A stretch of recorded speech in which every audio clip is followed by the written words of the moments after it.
Hi hello welcome to CV9 news. నేను మీ వెంకటకృష్ణ. ఇంకెందుకు ఆలస్యం, ఈరోజు వార్తా విశేషాలకు వెళ్ళిపోదామా? ఒంటిమిట్ట కోదండరాముడి పౌర్ణమి కళ్యాణంలో అపశృతి చోటు చేసుకుంది. ఆంధ్ర భద్రాద్రిగా విరాజిల్లుతున్న ఒంటిమిట్ట శ్రీ కోదండరామస్వామి దేవాలయంలో బుధవారం పౌర్ణమి సందర్భంగా ప్రత్యేక వేదికపై నిర్వహించిన సీతారాముల కళ్యాణంలో అపశృతి చోటు చేసుకున్న వీడియోలు ఆలస్యంగా బయటపడ్డాయి.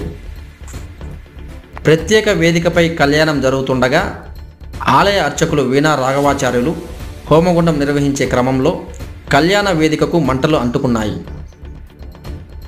దీంతో అప్రమత్తమైన టీటీడీ విజిలెన్స్ విభాగం అధికారులు, సిబ్బంది మంటలను ఆర్పే ప్రయత్నం చేశారు. మంటలు ఆర్పడం కోసం నీళ్లను హోమం చుట్టూ పోశారు.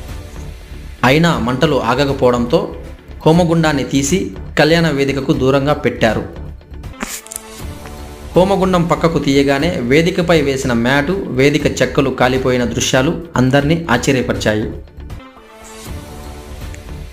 ఇంకొంత ఆలస్యం అయ్యి ఉంటే వేదిక మొత్తం మంటలు అంటుకునే ప్రమాదం ఉండేదని భక్తులు వాపోయారు.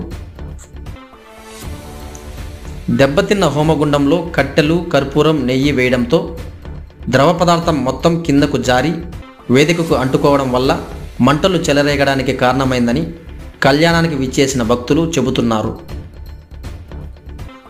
దెబ్బతిన్న వస్తువులతో దైవకార్యాన్ని నిర్వహించి ప్రమాదానికి కారణమైన టీటీడీ నిర్వహణ అధికారులపై భక్తులు అసహనం వ్యక్తం చేశారు.